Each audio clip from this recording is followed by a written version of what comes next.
Look at this lateral incisor is bulging out at the end. The lateral is supposed to be depressed. Well, the fabrication of artificial dentition goes way back to the Egyptian era. It's not a Johnny-come-lately procedure. Of course, as time marched on, the different materials and things that were developed over time were better able to mimic what the actual natural dentition was.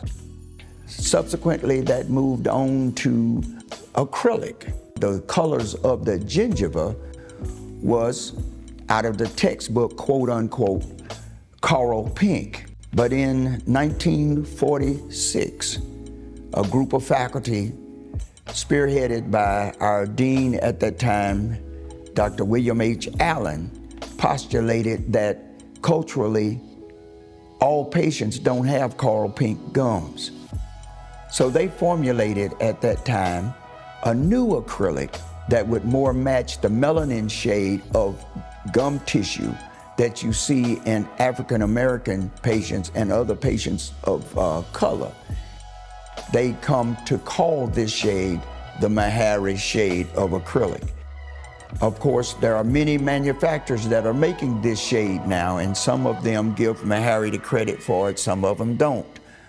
We all know that it is actually from the Meharry faculty that this shade was actually developed. And it's used all across the world, not just here in America, but it's all across the world. The School of Dentistry at Meharry was the first dental school in the country that included cultural competence as a part of its curriculum. We don't have 100% of our students being African Americans. We have a diverse student body, but every one of them will learn how to practice in communities, even those communities of which they didn't grow up in.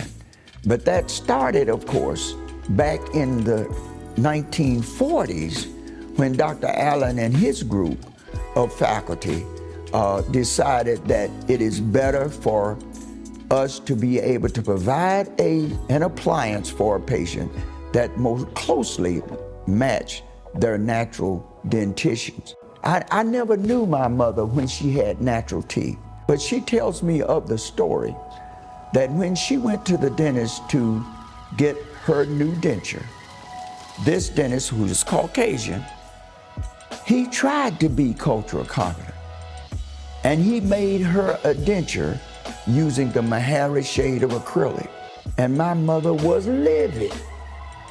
She hated it with a passion, even though she had melanin-colored gingiva.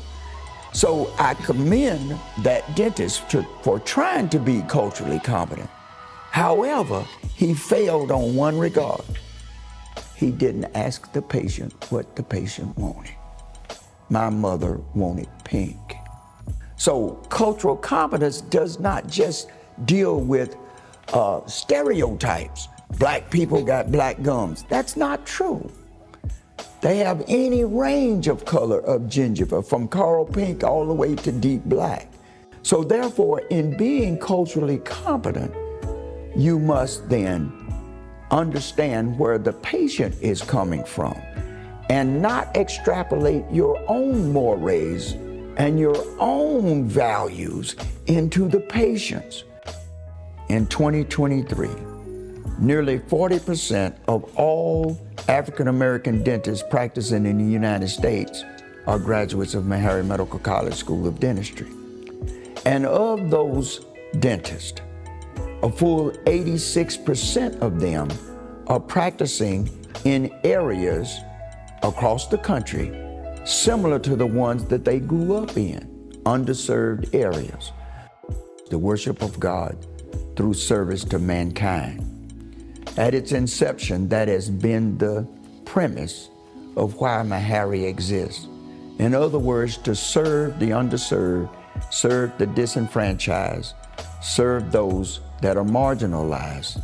But when you walk down D.B. Todd Boulevard, you'll see a series of historical markers that outline the commitment that Meharry Medical College has had to serving the underserved, not just in the School of Dentistry, Right outside this building, the little hall building, there's a placard out there, a historical marker that outlined what she had done to serve the underserved.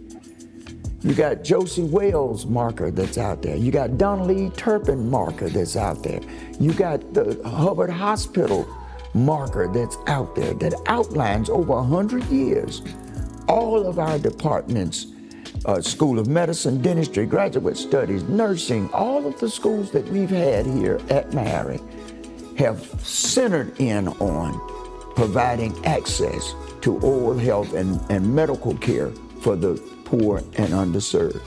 So yes, throughout the history, you can go to any school within this institution and you'll find that they are all geared towards that one thing: serve the underserved.